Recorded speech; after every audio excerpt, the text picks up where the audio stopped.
अब बात महारा हरियाणा की। महारा हरियाणा यानी हरियाणा प्रदेश की विधानसभा में अभी बजट सत्र चल रहा है और बजट सत्र का आगाज राज्यपाल के अभिभाषण से हुआ और साथ ही साथ विपक्ष जो हर सत्र में अविश्वास का खेल खेलता है उसकी भी शुरुआत हो गई। अब अविश्वास प्रस्ताव को मंजूरी मिल गई है, राज्यपाल ने अभिभाषण पढ़ रहा है और क्या क्या खास रहा इस सेशन में ये दिखा रही है हमारी ये अगली रिपोर्ट।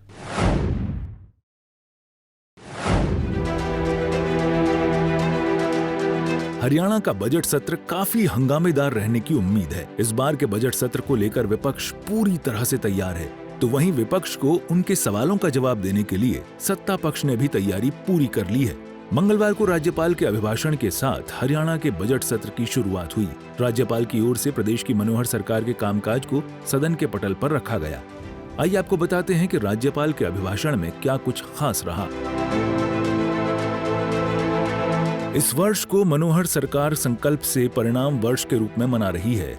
लोगों की समस्या को दूर करने के लिए जनसंवाद कार्यक्रम किए जा रहे हैं। शिकायतों के निपटारे के लिए जनसंवाद पोर्टल बनाया गया। विकसित भारत यात्रा 6,225 ग्राम पंचायतों और 578 शहरी स्थानीय निकायों में हुई। इस यात्रा के 6,803 कार्यक्रम आयोजित किए गए। परिवार पहचान पत्र के माध्यम से अब तक लगभग 71.42 लाख परिवारों के 2.85 करोड़ सदस्यों का पंजीकरण हुआ। प्रदेश में विभिन्न योजनाओं के लाभार्थियों को डीबीटी पोर्टल के माध्यम से अब तक 74,679.57 करोड़ रुपए भेजे गए। सरकार की ओर से जनता के लिए जन सहायक हेल्प मी ऐप शुरू की गई। भ्रष्टाचार निरोधक ब्यूरो की ओर से वर्ष 2023 में 205 मामले दर्ज किए गए। 152 छापेमारी कर 186 सरकारी कर्मचारी और 40 निजी व्यक्तियों को गिरफ्तार किया गया। सामाजिक सुरक्षा पेंशन की राशि बढ़ाकर 3,000 रुपए मासिक की गई। सरकार ने गरीब परिवारों के मुफ्त इलाज के लिए आयुष्मान भारत चिरायु योजना की शुरुआत की।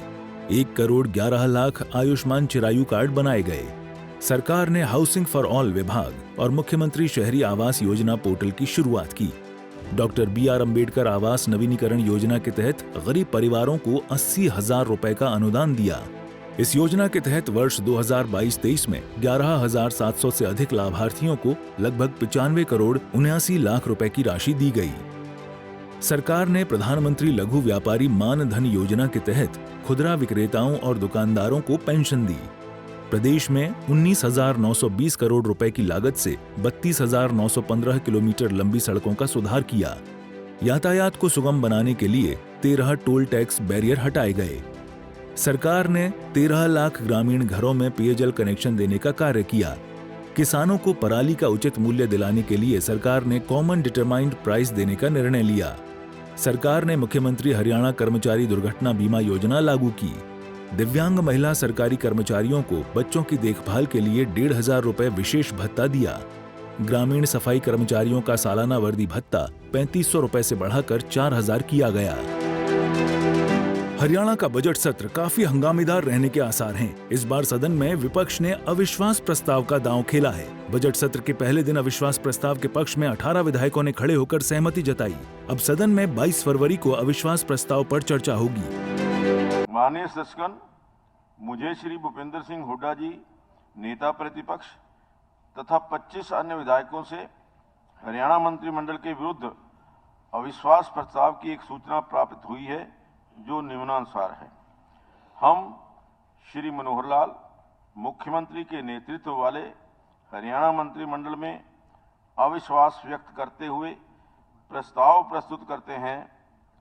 मैं उन सदस्यों से जो इस प्रस्ताव को प्रस्तुत करने की अनुमति दिए जाने के पक्ष में हैं, अनुरोध करता हूं कि वह अपने अपने स्थान पर खड़े हो जाएं।